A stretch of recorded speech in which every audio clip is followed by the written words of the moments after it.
This is the Boombox 520 and it was sent to me by 𝘼𝙭, which is the seller, for the purpose of making videos. It was sent to me free of charge, of course, and I'm going to take a look at it and I'm going to tell you what I like and what I don't like about it so that you can make an informed decision, right? So I don't know if you can tell, but this is quite a heavy portable speaker and it is Bluetooth. It's Bluetooth 5.1, and first thing that strikes out is that it is a very rugged style of speaker. Now, this does have an IPX6 rating, which basically means that it supports or it can stand splashes of water. So an ideal setting for this would be to have it at the side of your pool, and you don't have to worry about your friend making a cannonball and splashing the heck out of it. So it's going to withstand that with no problem at all. Now, it does have a flap over here that you can uncover some ports, which are USB ports, so you can have your USB stick and read some songs out of it. You can also have a TF or micro SD card, which is pretty much the same thing. You have an auxiliary port, and you have, of course, your charging port, which is USB-C. Now, included in the box, aside from the speaker, are the auxiliary cable and the USB-C cable. This is a USB-C to USB-A cable, so that's pretty cool. Now, at the top of the speaker, you get, for some reason, these are inverted. You get the plus sign on the left and the minus on the right. And that's kind of weird because I'm not holding it upside down. You usually have the plus on the right and the minus on the left, but I don't know, for some reason this is inverted. And this is what you use to control the volume of the speakers. Now, another quirk about the speaker is that single presses, which, by the way, have a very satisfying click. The single presses don't work to control the volume. You have to press and hold. That's probably, you know, in case your kid comes over to the speaker and tries to touch it. I don't know. I don't know really why they decided to do it like that, but if you want to control the volume, you basically have to press and hold each of the corresponding keys to control it. You know, whether you want to increase the volume or you want to decrease the volume. So there's that.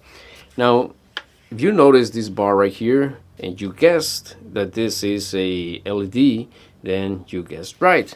Now, when I turn on the speaker, there's a prompt or a sound. Pretty bassy, right? So that second sound means that it was connected to my phone. Now, as you can see, there is a pattern of LED that's changing from side to side. And you can toggle this by pressing the little star icon that's right here. Star or sunshine or light, I don't know. You can look at it and you will immediately know that this is for changing, or this is, you know, related to a light, okay?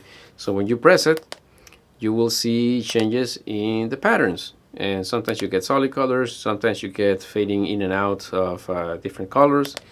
And there's one that I thought was pretty cool. Is it this one? No, this one just goes side to side. I'm not sure if the camera can actually capture properly the animation. There we go. This one goes from side to side. And then there's this one. And again, I don't think the camera does it justice. Is it going from side to side? It's also going from side to side, but it's actually mixing two different colors.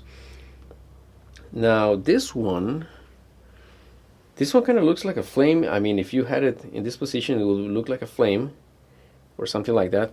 But this one in particular does respond to whatever music you have playing. So if it's really loud, then it goes all the way to the right. Otherwise, it stays around on this position right here.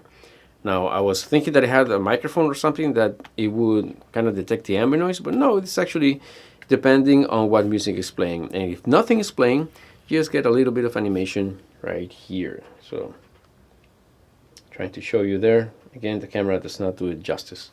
All right, so you can cycle them around. And if you want to turn it off, by the way, you have the woofers at the side that also have the LED functions. If you want to turn it off, then you simply press and hold. And there you go. It's pretty quick. Press and hold again. There we go. It's on. Press and hold. It's off. It's really quick. Pretty straightforward functionality. And the sound is pretty good. It is very bassy, though not too deep. At least I was expecting it to be a little bit deeper, you know, because at least from the looks of it, the ruggedness and having two woofers at the side, it is not that deep, but it's still, I think, decently deep, and it is quite punchy, you know. Even though the bass doesn't go too deep, it is quite punchy, so there's that.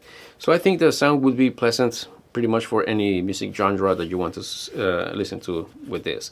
It is also very loud, right? So, by the way, the volume controls also control the volumes in the phone directly, so it's not independent, at least not on iPhone, which is where I tested this. I really like the cord that it has as a handle. As you can see, it has like a rubber cover over here, so that it feels better in the hand when you hold it.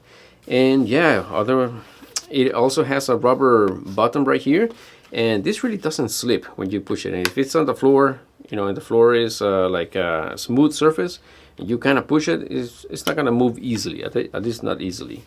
Right, so pretty nice speaker. The battery is rated at 12 hours, so I have not yet tested how long because I really don't play anything for 12 hours straight. But yeah, if you want to use this at a outside setting, or maybe at a party, maybe you can feel the sound of a medium-sized room. I think medium size really is subjective. It really depends on who you're asking.